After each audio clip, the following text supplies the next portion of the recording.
Good morning, everyone, and welcome Good to morning. another episode. Yes. Again, it's teaching for us to understand the way of God, how to live in this world. He's given us the Torah, the instruction, what to do, when to do it, how to do it. And the reason why our lives are the way it is today, honestly, is because we chose to do it our way, Jay.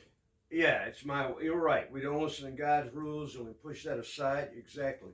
Victor, we got a friend named RJ, and I was talking to them. I was in the service. Well, I was mostly in the stockade, but I had time to spend about 6 months, and I told him that I read the Bible. And he said to me, well, Joe, did you read the Bible or did you study? And I go, I just read it. And what I want to do is just get through it so I can say to everybody, hey, I read the Bible. So I wasn't really understanding it. Beautiful. You know what? I can honestly say, to some degree, I was reading to understanding, but at least one of my goals was to say, at least in this life, I can read. I read the Bible once in my lifetime. Right. But was it really a goal to learn, to really study what was in the material, to really learn from it? I don't think that was really the goal. It's just to say I did it. And then when you read it, there's so many things like these thous. You go, what are they saying? And then there's words or names like Bathsheba, Bibiba. I mean, who are? And then it just gets you too confused, and you don't want to really even study it. You just want to get through it. Exactly, because the tone of language they used during those days and what we use today just did not match up or translate for us to understand. And that's what I did in school too. As you can tell, I didn't really do much studying. I just read the words just to get through it. And there was a guy on the radio, I don't know if anybody remembers this, quite a few years ago, named Paul Harvey. He would come out and he would say, Victor, he goes, you know the story, but now I'm going to tell you the rest of the story. And what we're going to do is tell you more of the story. So, Victor, what's on your mind today? Oh, today again is marriage. We continue relationship, because this is what everybody struggles with. I don't think there's a human being in the world that doesn't struggle with marriage relationship. Oh, absolutely not. Trying to find their soulmate, the loved one, the one they believe to spend. If you believe in soulmate, that you will spend your entire or eternity life here and eternity in heaven with. So it is the goal of one of the purpose why we are here. To find that soulmate, to reconnect, and to build that union. But I was never taught. You're right. We look for that perfect person, but we don't know what we're looking for. And then what do we look for? Something that's going to benefit us. Oh, money, prestige, whatever. And looks. Then we wind looks, yeah. Lust, yeah. And that's what we look. And then we desire that, but we don't know the real message. Yes, and so we're going to go talk about the love story between Isaac and Rifca. Remember, Isaac is Abraham's son. Okay, Isaac is Abraham's son, his first son, and he had his son when Isaac was 90 years old.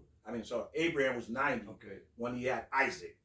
And remember, we all know the story where Abraham had his son, then he had to go sacrifice his son.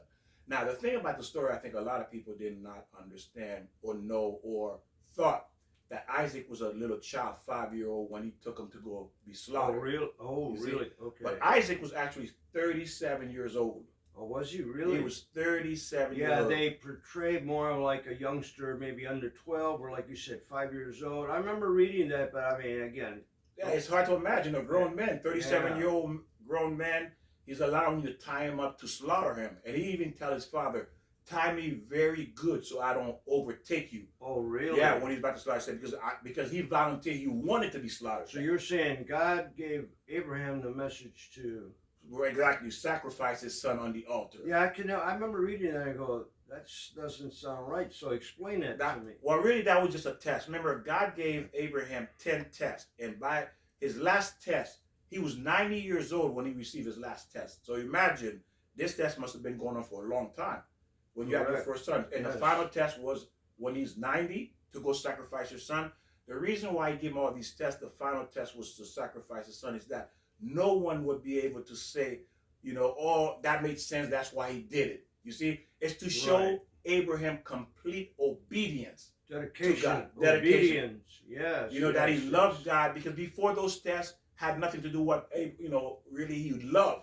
What person would sacrifice their children? We do that in other things like in business, you want to test your employee and or even your wife or your child. You kind of like do a little test to say how are they going to handle that? How are they going to play with that toy or bicycle? So it's a test that we have to. It's the final test for Abraham to show that God says after Abraham did that, God says, now I know you truly fear me and love me. You see? Because who would give up? Everyone would rather die first than have see their children die, right? Absolutely. So again, this is a test where it showed to the world how dedicated Abraham was to God, to follow God's command, no matter what it looked like. I mean, what can we do that? I put myself in a position to say, I don't know. Well, see, look at the love Abraham had for God. And that's the point. That's why that was the last test for Abraham. And when he finished it, God says, now I know you truly love me. Not that God did not know. It's to teach the rest of the world. Oh, yes. It's to teach the rest of the world how much Abraham loved God. Loved God. You see that? He was willing to give everything for God. And that's what love is, to be able to give everything you have for someone you love. So we're going to move into now the story of Isaac and Rifca. Now, Rifca. I don't know if I remember that name. Well, there's probably another name I couldn't pronounce in the Bible. Yeah. Rifca.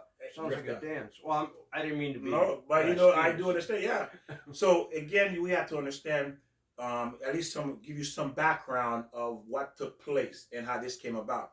So what happened was Abraham, Sarah, his wife, had died, and now Abraham was either on his way back from his land or back to Israel. And then now he was in charge of trying to find a wife for his son, Isaac. Okay. Isaac was now a korban, a sacrifice. He could not leave Israel. He was not permitted to leave the land of Israel because he had been sanctified. Okay, he's been sanctified, so he could not leave. So Abraham said Eliezer, he sent Eliezer, he put him in charge to go find my son a wife. Wow. Can you imagine that? Now, does it sound like an arranged marriage to you, Joe? Sure does. Yeah, but the question is, Joe, what do I look for if I send you to go find my son a wife for my son? What are you going to look for, Joe? Good question. Well, the obedience. Yeah, you said, so because what we think is love is what we're going to look for. Correct. Isn't that what we do in our own life? Yeah, we do. And we don't know what real love is. We don't know what real love is. Now, the question is, how can Abraham send his Eliezer, his servant, to go look for a wife? He said, whatever you do not get me a Canaanite. I don't want a Canaanite woman. Yeah, I remember hearing. Yeah. Okay. I don't want a Canaanite woman. Go to my land and my birthplace. Listen to what he said. Go to my land, my birthplace. And Abraham land and birthplace is called Haran. Haran is, I believe, it is north of Syria. Yeah, north, I think. Hold on a second. I have it here. Is that Turkey? No, where's Turkey? I'm not sure geographically. It's east of Syria. Yeah, it's in north of Syria. Oh, and that's why Haran, Abraham homeland where his birthplace was. So now he was returning, and I will double check that so we go through it. So he says, go there to find a wife for my son. So what does that mean, Joe? What does that mean? So how? Tell me.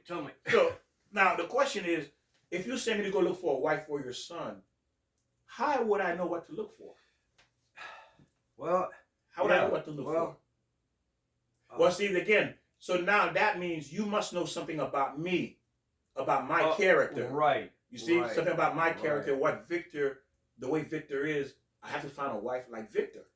So, exactly. You see what I mean? So again, now what's happening is this. So he went to go look for a wife for his son, and he says, go to Haran, my land, my birthplace. And Eliezer understood and took command, and he accepted the commission to go do that. So what he did, he went to Haran, the land of Abraham's birthplace, to that place to look for a wife. Now, those people, remember, Abraham's birthplace are idolatries. They're idol worshippers. Okay. Okay. Now, Eliezer had a daughter too. That was a wonderful, perfect woman, or godly woman. So we'll get back to that in a few minutes. Now, what happened was that God, the reason why Abraham said, go to my land is because even though his people was idolatry. Okay, Abraham's father was an idol worshiper as well, and so was Eliezer. Father was idol worshiper as well. But he says, I want you to go there because Haran, even though they're idolatry, these were people with good heart and compassion and kindness. You see? So he wanted to find a wife that had a good heart, compassion, and kindness. And Eliezer devised a test to figure out who that person is going to be. So remember about Eliezer and a camel when he went to the well, then the woman brought him water? Yes. Okay. There you go. So Eliezer says, I will go there. The woman that brings me water for me and my camels, my animals, is the one that Isaac is going to marry. Now, why? Does that make sense to choose a woman who gives water to me and to my animals, Joe? And that's her. I don't need nothing else. Passion for the animals? Is that what you're getting at? Well, there you go. Okay. So, a lot of information here, Victor, but this is good. Okay, I'm trying to follow this. No, that's fine. Yeah. But so now what happened is this. The purpose of this was when a woman has a kind heart, or man, a loving heart, kind heart, they don't only have compassion for the person as well, they have compassion for animals. Right. So the compassion is across the board. You see that now. I mean, you're right. You see that? Right. It's across the board. Right. So now the beauty of Rifca was that Rifca was young. Now, from my understanding of it, it says she could have said, the Torah, she could have been 3 years old at the time, or she could have been 13 years old. Okay. So the Haham, or the sages at the time wasn't sure. There's, a difference of age, which she was either 3 or she was 13, and looking for a wife for Isaac. Now, Eliezer wanted to find a woman because that woman reflected Abraham, compassion. Remember about Abraham? Abraham said he was the one that would go out to the war, out to the woods, out to the field to look for people. He would invite them to his house, come eat, come drink. Remember that? And he was hospitality, kind to these people. And then he would teach them, after he fed them, he would teach them Torah. That's all he did all his life, kindness, recruiting people to come. Being generous to them. That was his thing. So he wanted a woman of his nature, like him. Now, the question is this. Why get a woman that's an idolatry or idol worshiper, but yet she has kind-hearted? Because is this. The fear was, the reason why Abraham did not want to marry Eliezer, daughter to Isaac, was because Eliezer was a Canaanite. Okay, you mentioned that, yeah. Canaanites were known to have cruelty. They were cruel people. It was genetically like cruelty. And even though Eliezer was a wonderful, perfect man, he's one of the 10 people. By the way, Eliezer is one of 10 people who went to heaven without dying. That's how righteous he was. So don't think he wasn't righteous. He went to heaven without death. He didn't die. Okay, just like Elijah. Elijah went to heaven without dying. Physically death. So that's how high Eliezer was. You see? So now, what he wanted is to find a woman that had those kind of character for his son. Because what happened is when you marry, so what is the story here? When you marry someone who's cruel, this is what's going to happen. Your kids will inherit that cruelty. Right. That's, yeah. You see that? So they will inherit that cruelty. So this is why we have to be careful. Have you ever met anybody that was cruel, Joe? Well, maybe a few. And what did you see in terms of between someone kind-hearted and cruel? What was a major difference for you? Some of the little things that you noticed about them that made a distinction between cruel and kind. Well, they're about themselves. They're no respect.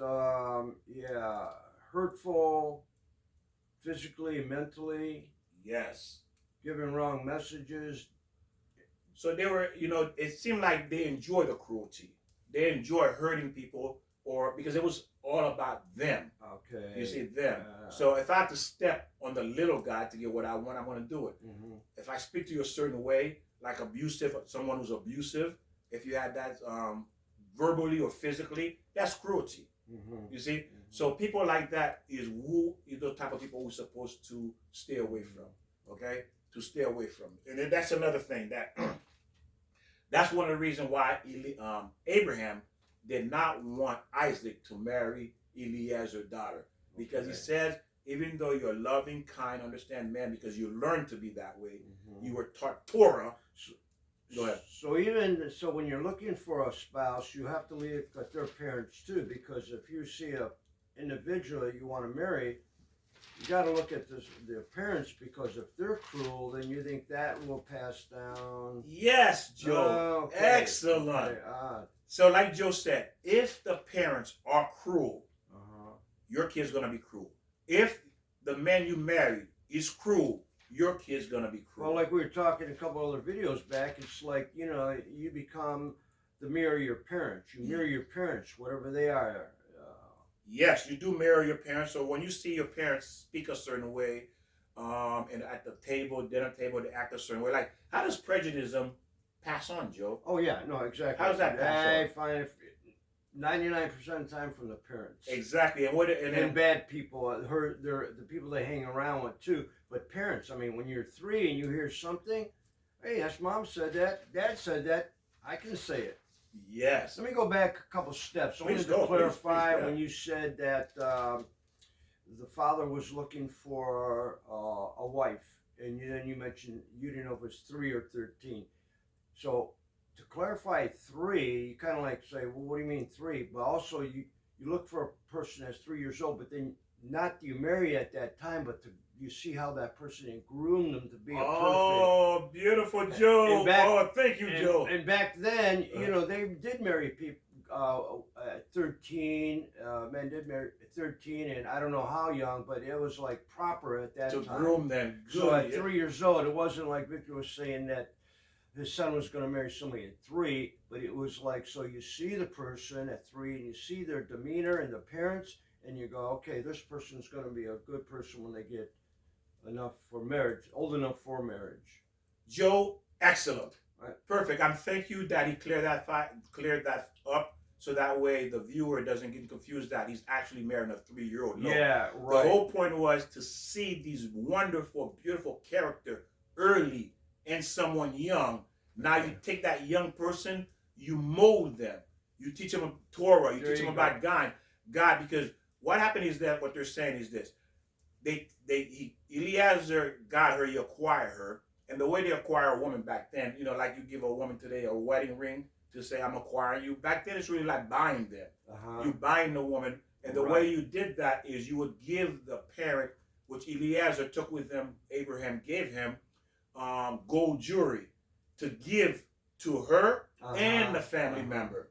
Okay? So now I want to stay on this, what you just said, Joe. Can I come in here for just a second? Mm-hmm. I know it's going to sound strange, but even like when we look for, let's say, an animal or a dog, pedigree, you go look at him, and then you look at the dog's little puppies at the time, and you go, you can see this puppy is acting correct. So you pick up the puppy at whatever age, 6 months, and then you teach them, you groom them, you take lessons. And so I don't know if that's a good, perfect. Yeah, for people who can kind of relate to that. And that's exactly what they did. They took her young.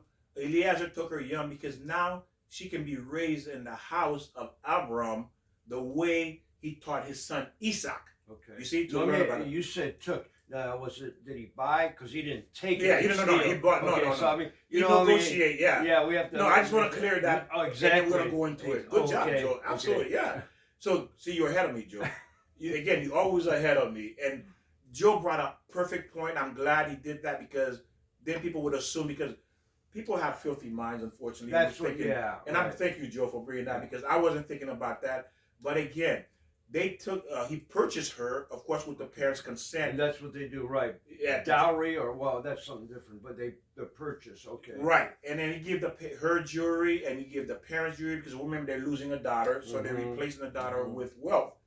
But they knew Abraham. Abraham already was a legend. It was like Abraham was worldwide known to be a God, a man, a holy man. God spoke to Abraham. So the world feared Abraham at that time. Okay. And that was correct to do. I mean, back then it was all right to, like, I don't want to say buy, but to... But that is the purchase. That is the word God back in the Bible 4,000 years ago or whenever that And it's still practiced today. They buy... It's still for some culture. Right. You see, where did they get that from? They got it from the Torah. So in order for you to acquire a woman, you have to buy her. You have to compensate the family. Now, the thing is about, like as Joe said, just to kind of sit on this for a little bit while, is that when Eliezer bought her, thank you, Joe, is to bring her back, even though she's young, to educate her. Because what he's saying is this: even though she was an idol worshiper, because she was taught the wrong thing, right? But she has a very good heart, compassionate. You see, caring, kindness. That is natural. But educating, we can teach her how to serve God, how to see God, like we're learning now. Right? That's what it's about. That's what we're doing. Knowledge. Get the right, correct knowledge. Exactly. We are teaching, we're learning the right knowledge. We're good people, well, if according hopefully to God's standard. Now we are educating ourselves according to what God says to do, to be good. God's rules, the Torah, the Old Testament, the Bibles, whatever we're reading, Ten Commandments, you got to follow those rules. Exactly. And this is what's happening here, is to teach her, to re-educate her, to take Rifca out of an idolatry environment and put her into an environment of God, to teach her about God. So now she's brought up until when she reached the age of marriage, then the marriage can go through. Right. Beautiful. That's what they say. So another word is like a princess. You know, they groom her from day one, right? When she was born, a princess, right? Absolutely. A princess is groomed from day one. They just don't let her be to herself. They groom her to be a princess, and when she's ready for marriage, she's prepared. You see? So that's what Eliezer did and Abraham was doing, to groom Rivka. Now, to give you a little background, Nahor was Abraham's brother. He died. Nahor. Yeah, Nahor. That's you Abraham. That name up? No, that's his name. Oh, I never heard that name. Abraham brother. I'm sorry. I know. That's Abraham's brother. And Abraham's brother had two kids, which called Bisuel. Bisuel was Nahor. Abraham's brother name is Nahor. Nahor had a son called Bisuel. Now, Bisuel had Rivka and Lavan. You see? That's where Rivka is coming from. Rivka is coming from Abraham's brother. You see that? So Rivka is in the family of Abraham already. Okay. So again, I will repeat again. Nahor is Abraham's brother. He died. Okay. But Abraham's brother Nahor had a son called Bisuel. Okay. So that's Nahor's son named Bisuel. Now that son had Rivka and Lavan. All right. So now Eliezer is trying to recruit Rivka now, which is part of Abraham's family already. You see? So this is how they're tying in, just to show the genealogy. I gotta write that down. That's a lot of information. No, I do want to see that. Whose son is who, whose daughter is who. Excellent. And this is why when he says, go to my land, go to my home. So again, Eliezer went to Abraham's family. Okay. You know, not just to his land and his home. He went actually to the land and home, but actually to his family to recruit. But he did not know that at the time, that it was actually Abraham's family he was recruiting. He did not know that. So again, he had to purchase her, and he brought those the gold jewelry to give her, and also the family member as well. I have a question. Sure. Who was the couple where they couldn't have a child, so the wife said to the husband, "Go ahead and what the was it the maid or the house servant? House servant. They had a child, and then the wife got mad. So is that are we talking about Abraham? Abraham. That is correct. Yeah, beautiful, Joe. So let's connect that, Joe. Okay. So Sarah and Abraham, they were married. Remember, is that Abraham's first wife, Sarah? Yes. Okay, yes. So his real wife. That's what they call her, the wife. Okay. Abraham only had her right at that point. Right. 90 years old. They were 90 years old when they had And then we were talking about Abraham and Kaska. What was her name? Rivka. What are you referring to? Well, when we were mentioning about, oh wow, see, I got confused now. No, it's okay. Let's get back. Yeah, okay. Let's continue get that back line. to the point. So he asked about Abraham and Sarah. Abraham and Sarah, yes, their child they had was Isaac. But before Isaac, Abraham, remember, they could not have children. So it is a mitzvah, it is a command for a Jewish man to have one son and one girl. Okay. So since he didn't have any children, so again, being a kind, loving woman that the Sarah was, told Abraham to go ahead and have a child with the housewife, with the housekeeper. I'm going to say, I mean, most people don't know that. No, they don't, exactly. Even like I said earlier, that I read the Bible all the way through back in 66, and I mean, I'm sure I read that, but I didn't concentrate, I didn't study that, so I don't remember that, but I'm sure most people don't remember that. Because it's in the Torah. Sir, okay. You see? Well, it's in the Old Testament too. I remember. But how much detail to go in, you don't get those details. You get a couple, and then we don't understand. Yes, exactly. Unless you're taught, unless you study that. And it's saying that now no one is saying to marry idolatry. You're not marrying someone who's an idolatry. What he was saying is this: we can change her ideology by teaching her the Torah to see who God is. You see, but because she comes with a good heart, kindness, loving already, she is the perfect wife, the perfect soulmate. Same thing for men. Absolutely. You see, same thing for men. So now,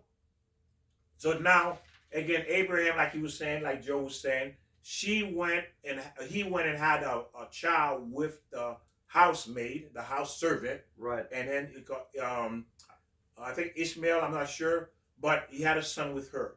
Okay. Then that's when Isaac came. Isaac came later. Okay. Okay. And that was when Abraham was 90 years old when he had Isaac. Okay. So again, I believe they say Sarah was 10 years younger, somewhere in between there. But again, when Sarah died, Isaac was 137 years old. So Isaac was actually 37 years old when they went to go look for a wife for him. We should remember the maid's name of the right. Only because to clarify and to say, because I remember reading that and I can't remember the name either. There's so much information. It's exactly, that's what I'm saying. Like so again, what we're doing, is seeing what to look for when we're looking for a wife. Right. We're looking for a husband. The quality, because what they're saying here, Abraham and Eliezer knew exactly what the quality are to look for in a spouse. That's what they're telling you. This is it. And now we're talking, this is in Genesis, I think.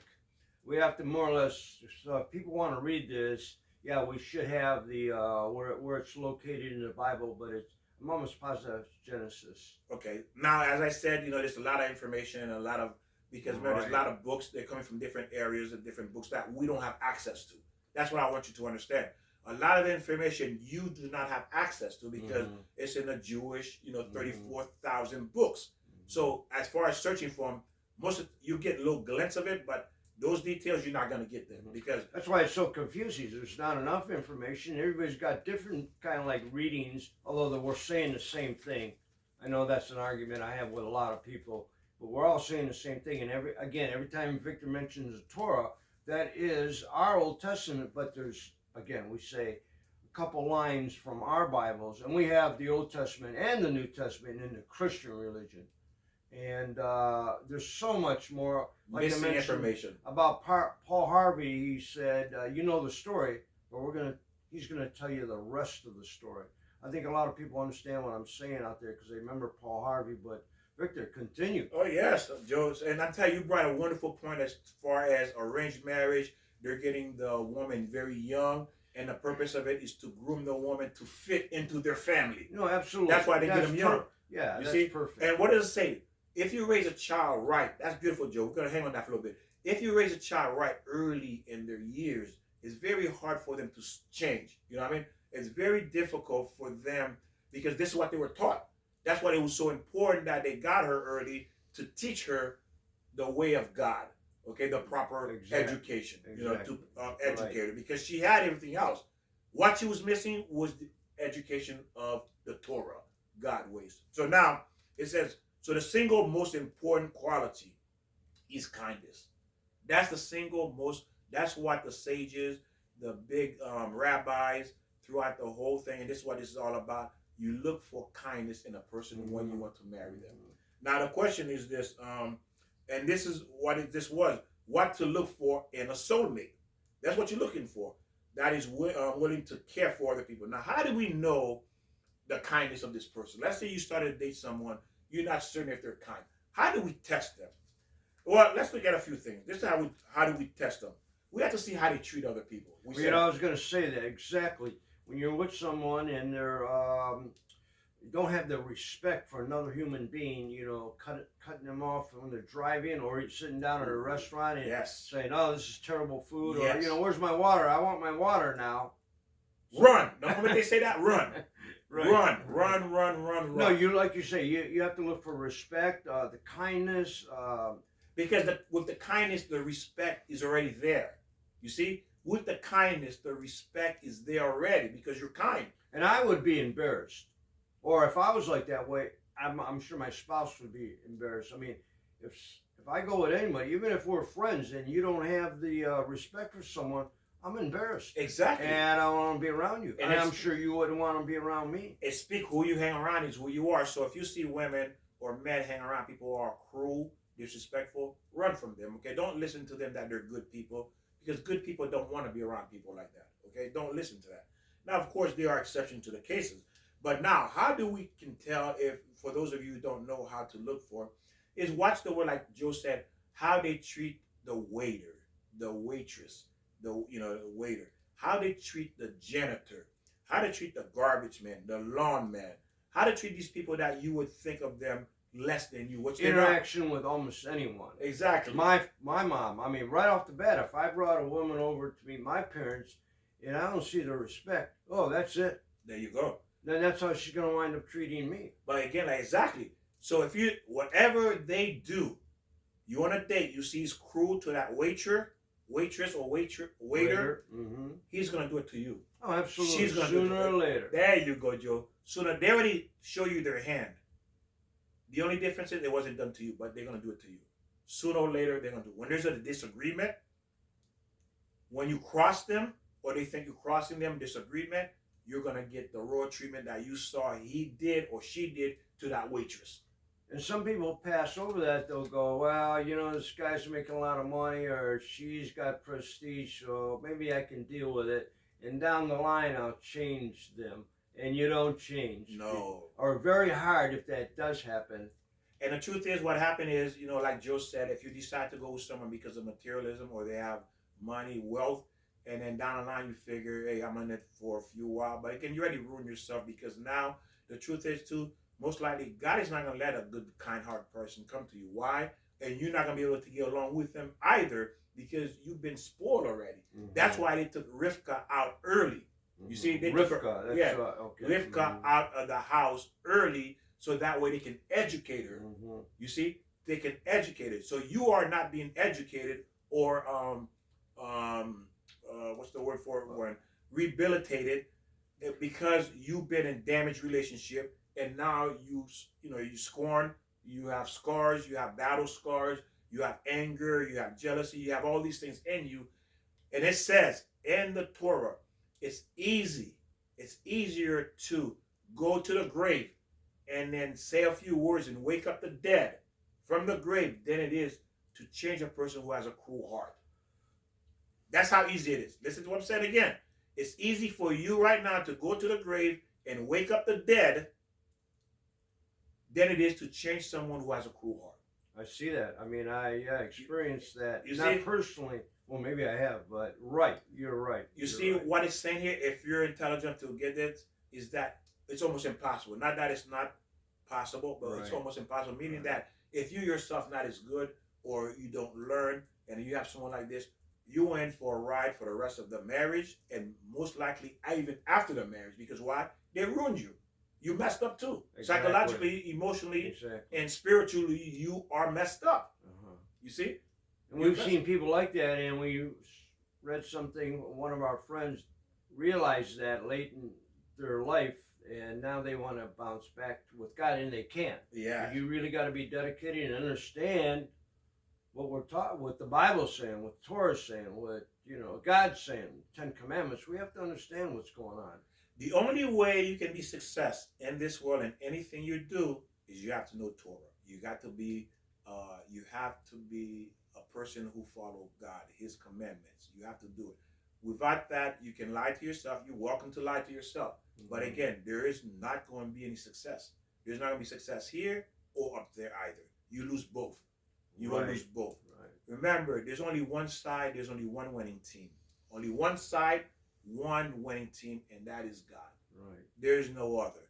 And like I said, there's no other. And if you can look at your parents, look at friends, you look at cousins, uncles, niece, nephews, friends, and see what kind of relationship they have. Right.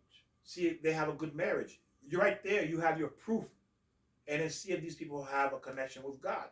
You know how much Torah do they know? The more Torah you have, the stronger your bond, the glue becomes in your marriage, because you understand what your obligation, your rights and obligations are, your duties as a man and a woman are, and then of course you have the kindness, the umbrella where everything falls under the umbrella of kindness, loving, caring, compassion. And any problem that you've had in the past, whatever it is, if you don't change your ways and ask God for forgiveness in yourself, like I think you hear me say, even any sin that you've had in the past, again, forgive yourself, ask God forgiveness, and learn from that mistake or sin. And then it's gone. So you don't have to worry about it. Whatever you've done in the past, just you got to learn and love yourself, love your neighbor, love God, and you're going to find the answers. The answers are going to be there. And again, like Joe said, which is true, it takes time. It's not going to happen overnight, ladies and gentlemen. Don't beat yourself up. It's a lot of information, a lot of material. You have to review these videos, these lessons many, many times. And every time you do that, you're going to learn something new you didn't pick up first, second, or 30th time watching these videos. Okay? It takes time. Learning takes years to learn, to acquire. And remember, God is unlimited data. Unlimited amount of data. Right. Unlimited. Right, There's no right. end to it. Can you imagine? Unlimited data that you have to learn about God, how to live in this world. And he's given almost every scenario that you're going to experience here on earth, what to do, how to do, when to do it. Exactly. He's giving you instruction. So no one can say, and not only that, no one can say, I was bored. Remember we talked about that? Right. The truth is, how can anyone say they're bored when you have 34,000 books to read, plus, remember, unlimited. Unlimited about God. God says, what do you mean you were bored? Did you read my books? Did you study them? Did you know them? Did you go over them 101 times, my books, to understand me? And that's not leaving 0.001% of who God is. And I think, like you mentioned again, or we mentioned 34,000 books. Some of them aren't access to us. No, they don't have access to the book. Right. Yeah. But so how you learn that, though, is from other people. Yeah. Each other. Every person you met, let's say if you're even 20 years old, maybe you met 10,000 people. That's a message to learn from somebody in one way or another.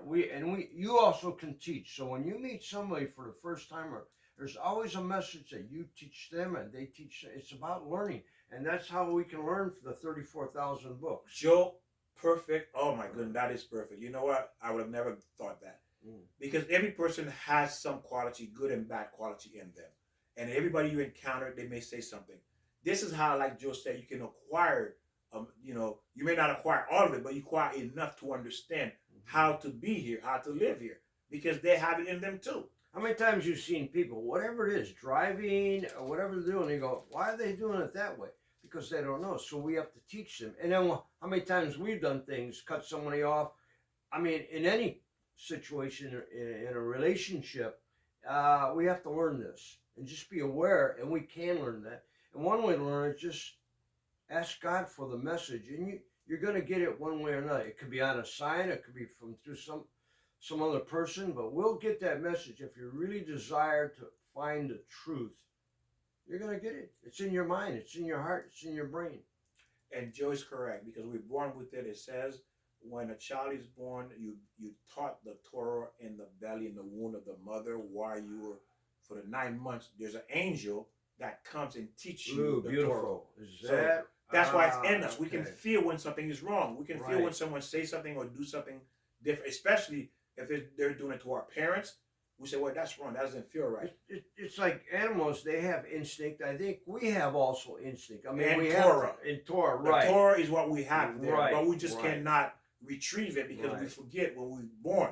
This is why we have this indentation when the angel says, hey, shh, so you forget.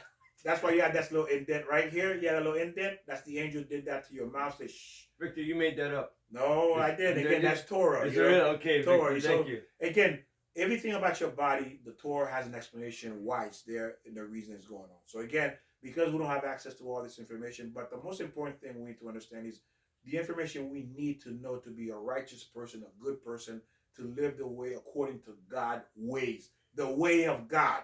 Okay. We need to learn how to live the way of God wants us to live. Let me, when you were saying shh, I love how you say that, but I read also too, not contradictory, you're saying when moms or anybody have babies and they go shh, shh, shh, you know what that sound is from? It's like when the baby was in the belly, the baby heard the rush of the blood going through the valves and everything, and it would be shh, shh. I mean, that's what I read somewhere, and I have a feeling that's true. You know, not to say that I can see the indentations, that's totally different, but I think the word shh, shh, shh, it does sound like that. That's how the heartbeat sounds. Yes. Right? So the baby does have comfort because why?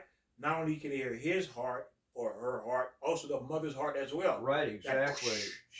Yeah. Yes, the pumping. That blew my mind when I read that. I go, wow. I mean, to me, that makes sense. I mean, that's me. Exactly. And that's, again, these are Torah's information that, you know, God connect things. Because everything in life is connected. God connects everything. Everything. Everything's connected. Right. There is no coincidence. Right. There is no accident. There is no whatever you want to justify. There is no such thing.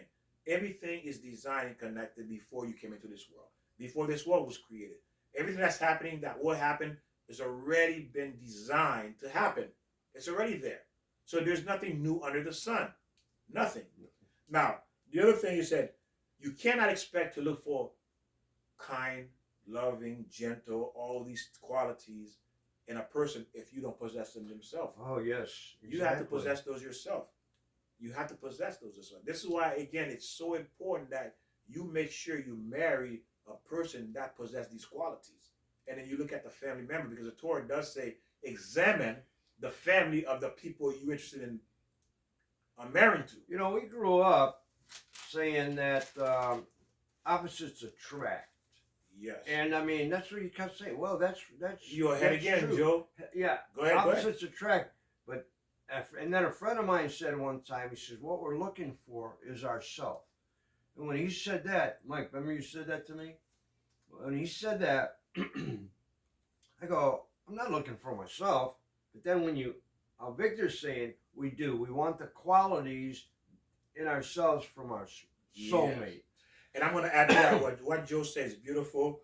Opposite, because again, you're ahead again. So I'm gonna go further into that, what the Torah says, not what I said. It says, is this. Now, let's look at Isaac and Rifca, Abraham and Sarah. Abraham was generosity, kind. Sarah was more of, she had strength of balance, of, you know, keeping things in perspective. That was Sarah. Abraham was kindness. Now, that's the opposite they're talking about. And then Rifca was kind-hearted, and Isaac was like his mother, was balancing inner strength, balancing, keeping things in right perspective. You see? So Isaac had balance, keeping things in right perspective. I like the word balance. Yes, balance. Absolutely. And then Rifca had the emotion, the kindness, and loving. So when you think about it, look at the view of this. It just came to me just now. Right brain and left brain. Yes, exactly. The right brain is more, I think the right brain is more logical, and then the left side is more artistic, creative side. You see, logic and creative. And men use, I think, one side. The right side. Yeah. Oh, is that I believe, yes. You see, right and left. You see, so they say men is right brain and women is left. And that's why we'll say somebody's talking on your spouse. You go, what are you talking about? Yes. Yeah.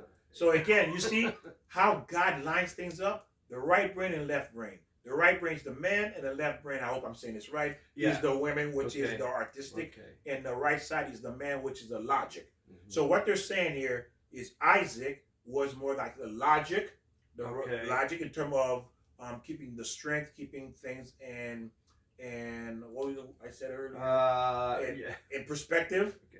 And then Rifca was the kindness, the loving, the tenderness. You see? So now what happened between those two is that when they come together, this is what they're saying, the opposite.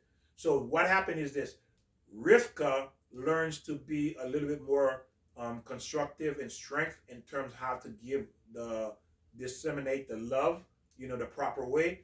And then Isaac learned to be more loving to like Rivka.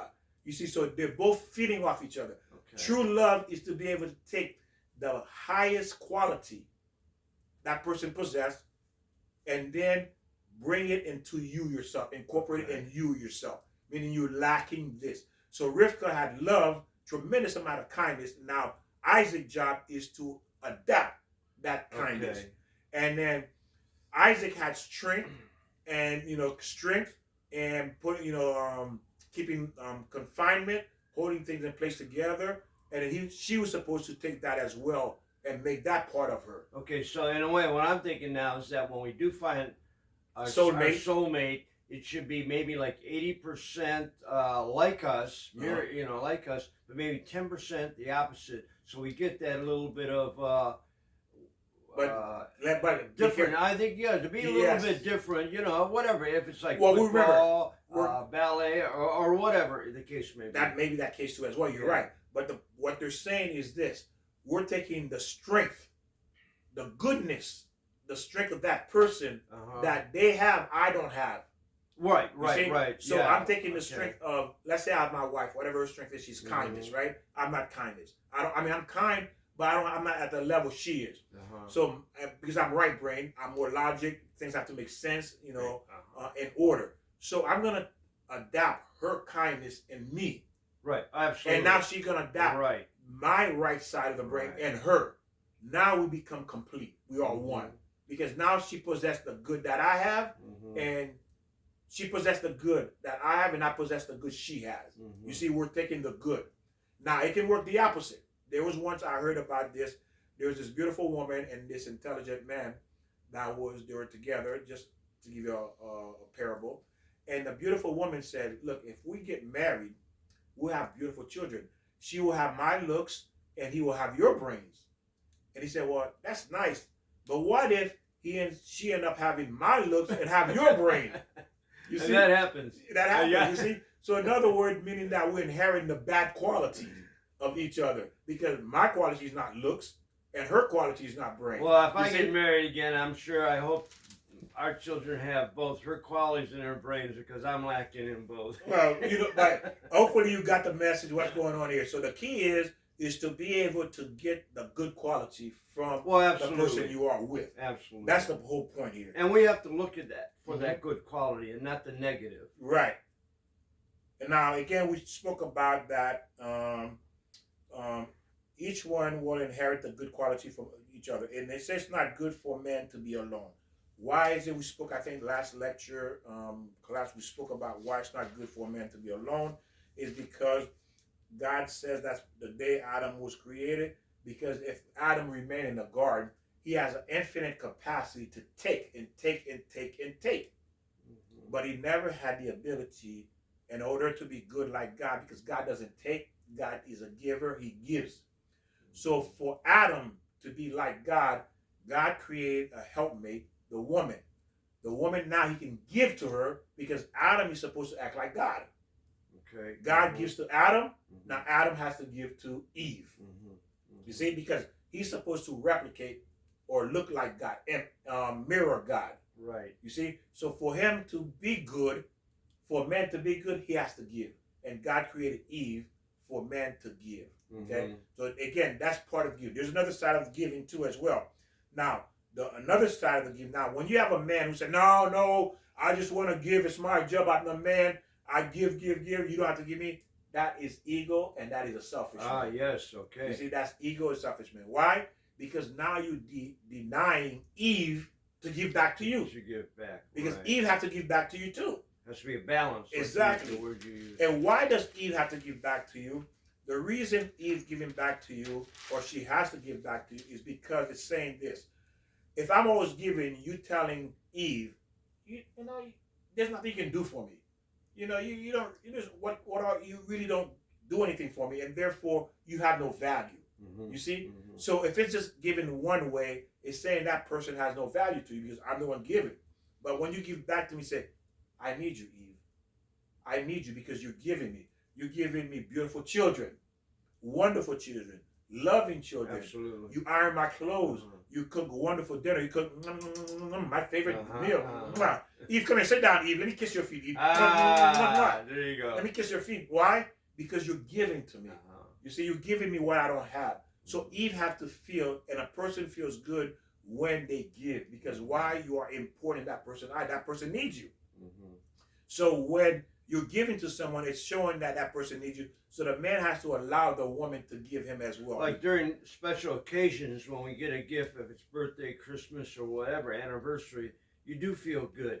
But that should be every day. Yes. In a little way. You don't have to buy flowers every day, but whatever that is, you have to give each other. That is correct. You have to give. So now, and that's what human beings across the board, even your friends, your strangers. I mean, give it, even if you give a smile. I mean, you ever see somebody who's a little grumpy and you maybe make a joke or you smile, they'll smile right back. And the beauty in somebody when you smile, I mean, it's just night and day. Yes, it is. When you present a smile, it said like when you meet people, give them a smile, because why? It really makes a difference, just a smile alone. Exactly. You don't have to say hi, hello, anything to them. Just give them a smile. Hey, hello, how are you? And give them a smile and keep going. But again, when a person doesn't do that, you gotta be careful, because there's a problem in kindness. Absolutely. There's a problem in kindness. It's funny, and I'm gonna tell you something, a story. I was at Starbucks one day, studying and writing. And then there's this woman, I saw her at least 3 times coming in, and the reason I noticed her was when she comes in, she smiles from ear to ear, and she's talking to the staff. Hello, how are you? It's like saying, ho, ho, ho, Merry Christmas. Exactly. That's how she presents herself all the time. And I'm looking at her and said, where is this coming from? Yeah, Every time she's identical with high spirit. And one day I said, I got to find out. So I called her, started talking to her. And she says, good for you. And she said, I had to know, Joe. I mean, I want to be like her. Exactly. I want to walk in the room like Santa Claus every day. Yeah. Ho, ho, ho. Imagine you come home as a husband. Every day you come home as a husband. Ho, ho, ho. Merry Christmas. You're kissing your wife, kissing your children. Imagine you were like that kind of husband. Well, they're going to have to call the doctors if you start doing that. There you go. Say, well, something, you know what? Because wife's not normal, you see? But look how beautiful it is. They say, hey, he lost his marbles. Yeah. He's going crazy. But this is how she was. And I'm like, how are you like that? So people are like that. I admire that too. Me too, Joe. That's a beautiful, admirable quality. Now, of course, some people can fake it as well. Right. Because, there are people who can fake things, and then to a certain point, then you discover it was all fake. Right. But again, she was just smiling all the time, telling me, oh, yeah, I went through a lot of stuff. Listen to what she said. I went through a lot of stuff. Heartache, disappointment, who hasn't? But most of us have. So these things traumatized and caused her to change her attitude, to look at the world a different way. So she stopped looking at the past and the failure of it, and she decided to move forward with a different attitude. How she came about it, she just said, you know what, I want to be happy from now on. Now again, it is an admirable thing for her to have done. But again, to maintain that happiness is not easy. The only way you can maintain that kind of happiness, either you come into this world that way, by default, you're born that way. Like I said, that's why Eliezer went to look for Rifca, who's by default has a good heart, kindness, compassion. So if you're going to be like this, or you training, if you're not like that, you have to learn a tremendous amount of Torah to become like it. It takes time. Oh, sure. Because nobody changes overnight. Sure. Nobody changes overnight. So and you get out what you get back what you give out. I mean, you're going to be grumpy. Well, the next person will be grumpy. One thing, if how can I say this? A little bit different, but okay, you're on the freeway and then something happens, and then somebody gives you, I'll just say it, somebody gives you the finger. And instead of giving them the finger back, just smile and go, hey, that'll blow their mind. They'll go, what? And they'll always remember that. They'll go, whoa, I was a jerk. this woman's waving, or person, just wave back. Maybe it's called what? Maybe a reverse psychology, but don't give them the finger. Go, hey, how are you? Let them cut you. Go, hi, thank you. Practice kindness. Okay, practice kindness. If you're not a kind person, practice it with everything. Say thank you, hello, how are you? You know, just little by little, every day, do it every day. Eventually, it will become you. It's not going to happen overnight. Do not expect it overnight, okay? And set your goals small. Don't set this huge goal. Oh, by tomorrow I want to be Abraham. By tomorrow I want to be Moses. No, it's not going to happen. By next year I want to be Moses. No. Set little goal every time and it increase as you go. When you get comfortable with that one, then you increase it. And when I was in a nightclub quite a few years ago, and, you know, it's crowded, and this guy stepped on my foot. And so right off the bat, I go, I'm sorry. You know, I mean, right off, you think you're going to yell at the guy because, I mean, that's what normally happens. You stepped on my foot, then there's a fight. But I said to him, well, I'm not a fighter, and my nose is big enough. I don't want to get smashed and get bigger. So, you know, if somebody steps on my foot, I go, oh, I'm sorry. I mean, I'm not here to cause any trouble. There you go.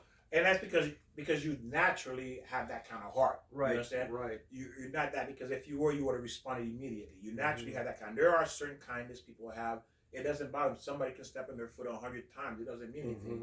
You know, because you brush it off, it means nothing. But some people have such ego. Let's think about it. Cruelty and ego. Those are the worst combination you can have. Wow. Jealousy. Yeah. Cruelty and ego, forget it, ladies and gentlemen.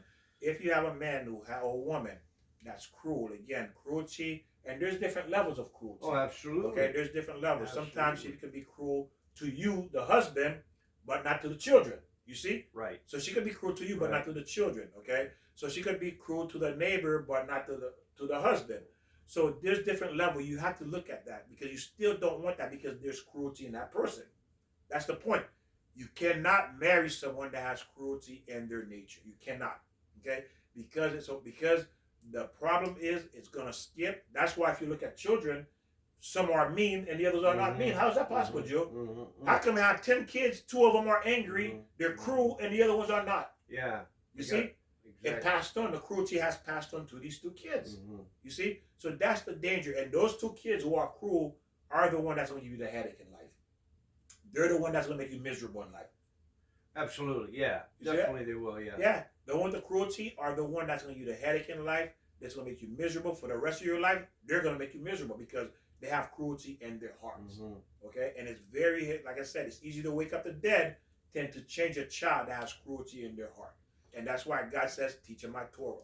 And we see that every day, and probably we do that and not even knowing about it, you know. Yes, absolutely. Like I said, now you understand what to look for, understand cruelty. Now the question is this: why did God create marriage? What's the purpose? You know, people say, that's a question I think everybody has. Why we have to get married? Why did God create marriage?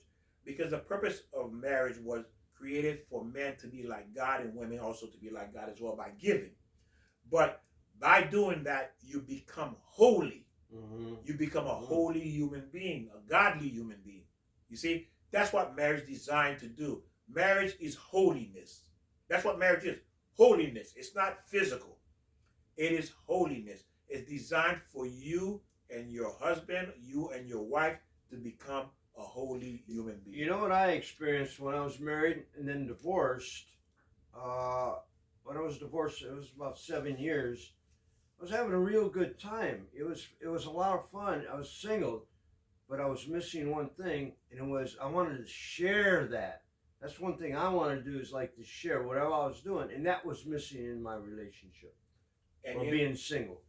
And yes, because people, for example, women, they want children. Why do they want children? Because they want to give. They want to feel love. You know, by giving, express your love. You want to love somebody. You know, that's why when I have children, they want to love somebody. And if they have children, they can love their children. And if you look at parents, what do parents do? It's a one-way street. Parents give their kids everything they want. You see that? You already have that in you as a giver. Right. The mother gives everything she has to the children, to the family. And the husband will give everything he has to the children, to the mother and the children. Why? Because we're here to be givers, not takers. And that's a good example. For our children. Yes. And for each other. And where we go wrong, our children become selfish, Oh, is yeah. because Right. we didn't take. As parents, we didn't take from our kids. You see? So our kids did not learn to value us. That's right. You got to do that. Exactly. So you have to make your children be a giver. Okay. You have to teach them to be a giver. Giver. You know, like, let's say they go out and earn some money. Okay, well, did you buy me anything? Give me some of your money. Not because you want the money. It's not the point. The point not you need their money, you need their present, you need their gift. Exactly. The point is you teaching them to be a giver. At first, they don't know why. Hey, pay the rent, help pay some of the rent, pay the light, pay the phone. You teach them to be a giver. If you don't do that, all they're going to know is to be a taker. And then what you end up really doing is this. A great analogy is you're teaching your children to be like the Red Sea, the Dead Sea. What does the Dead Sea represent? The Dead Sea represents a taker. It takes all the water in, but it doesn't give any out. And nothing can live in it. Everything dies. You see that in the Dead Sea. It just takes, but it doesn't give anything back. It doesn't give life. I'm experiencing that right now with a young fella that I know, and it's always like, you know, drive here, do this, whatever, and there was no, well, I appreciate that, here, let me buy you a drink or whatever, and then the person, the young child doesn't know, and maybe the parent's trying to teach them, and sometimes they overlook it, but like you're saying, you know, when somebody helps you out, does something, you have to give back. Yes. Whatever. It doesn't have to be money. It can be any, even like, thank you, I appreciate what you're doing. Even like we were talking about the water, I think the waitress that brings, we think that's her job. You got to tip her because she's doing a service. Not only that, if you just look at it as her job, you're not a good person. No, exactly. You're not a good person. You got cruelty in your life. You have cruelty in your nature. If you look at her as that's her job, if you look at anybody, that's their job, you have cruelty. You have some level of cruelty. How much? I don't know. Only you would know that. Because that's what it means. It means to be able to look at people completely across the board, no matter what they do, with kindness, with compassion. And then we're a hypocrite when we're on the other side. You're doing something for someone and you go, what? No, thank you. No, you know, here's a tip. I mean, so we are hypocrites. So we got to look at both sides of the situation. So what is the safest place to be? The safest place to be is to be kind, caring, compassionate, kind heart, compassionate. That's what this is all about. If you don't possess these qualities, you're not considered a person that you should marry or be friends with or be around, period. If you look up in a dictionary, respect, probably that's going to cover what Victor said. Respect fall right under it. Yeah, because respect fall right under all of that. Because if I treat you like a human being, I am respecting you. If I treat you like a servant, I'm not respecting you. Because I'm just treating you like another, you know, like a person. This is your job. Hey, where's my water? Where's this? Where's that? Guess what? That's no respect. I don't care about you. That means I'm a nasty person.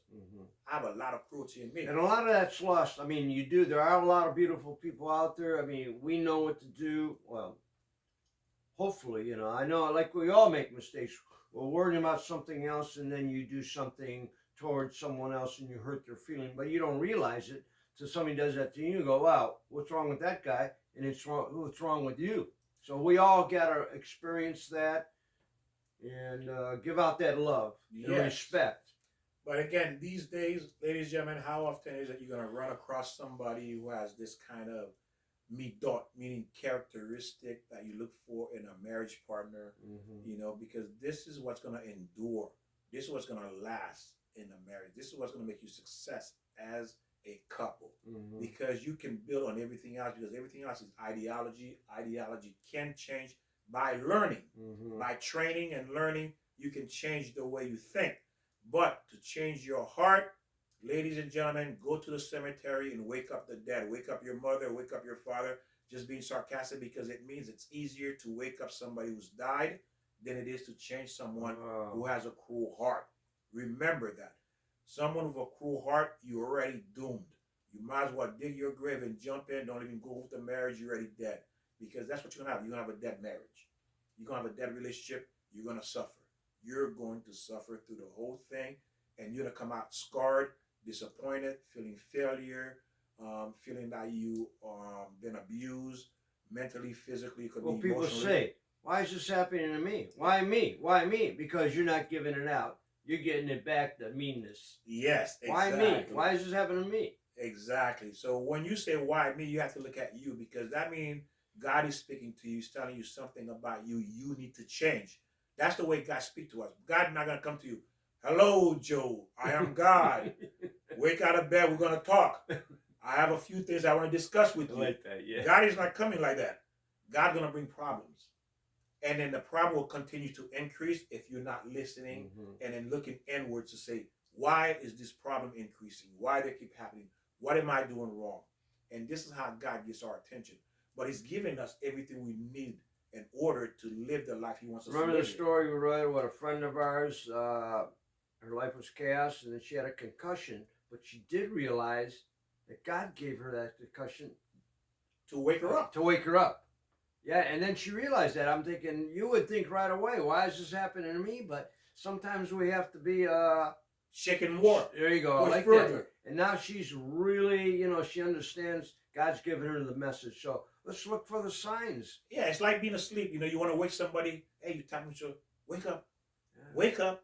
And so every time you get a bit more stronger, your shake gets stronger and stronger. Wake up. Wake up. You see, and that's what God is doing, shaking us harder. Yes, there you go. He's shaking us harder to wake us up because we don't want to wake. But the thing about her is that she was smart enough to realize something is wrong.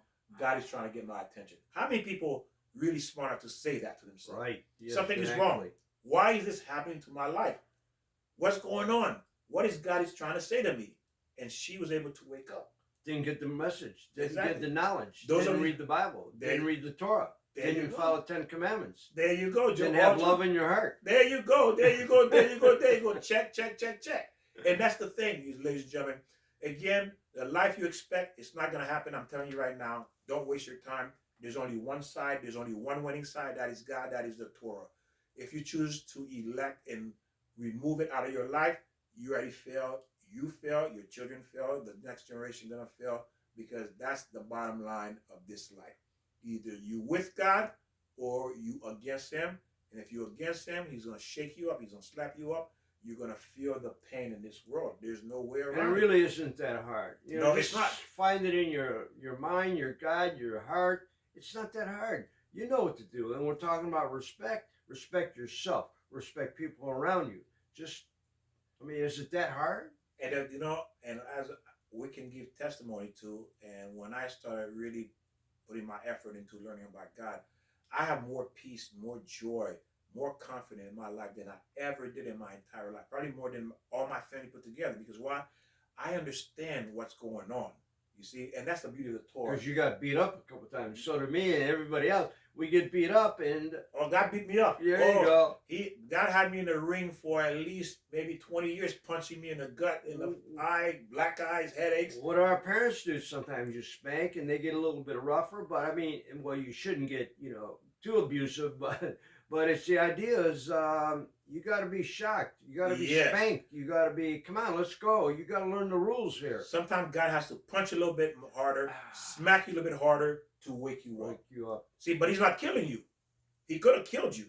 But God said, I don't want to kill you. That's not my point. It's not to kill you. It's to wake you up. Because why? You have greatness in you. You have greatness in you. You have potential. Definitely. Right. And I cannot make you realize this potential because you're going left. Yes. I need you to go to right. Right. So I have to slap you all the time when you're going left, and you insist going left. I have to slap you harder. Then you stop going left. Now you're going to go right. Because why? You have greatness. I want you to be great. And this is the only way to get you back without killing you, without removing you from this world. So is that what Mo was doing to Curly when he was slapping him? Because, that's what he say, hey, what's going on? Go, bow. Because, well, if you watch Three Stooges, because, say, what's wrong with you? Why can't you see this? You dumb? But again, it was to get his attention, to redirect him. And that's the whole point, is to redirect us. Right. And that's why God does this to us. And again, I want to thank God for Joe's parents, his family, his brothers and sisters. That's why we do these shurim, these classes to teach, and all his friends as well who's watching, and all of you who's watching. I thank God for my parents, my family, my children, and on their behalf for this shurim, these lessons we're teaching to help you to live the life God wants you to live. Because again, if you're outside God, ladies and gentlemen, you already failed. Oh, absolutely. You already failed. Yeah. So again, share these videos. Don't go sit there and try to convince people who are close to you about God, about the Torah, about marriage, relationship, why it's failing. You can have this conversation with them because they're going to be interested to hear what you have to say from what you're learning from us. Exactly. But when you share this, now they have access to watch as many times as they want, as much as they want. And when they have a question, they can go back to these videos just like you. Okay? So the point is to give you a tool for you to use to move forward with your life and help guide your children. This is why it's important. Exactly. Share, subscribe, and also don't forget to ring that bell. Ring that bell, and we'll see you next time. God bless. That was great. Good one. Yeah.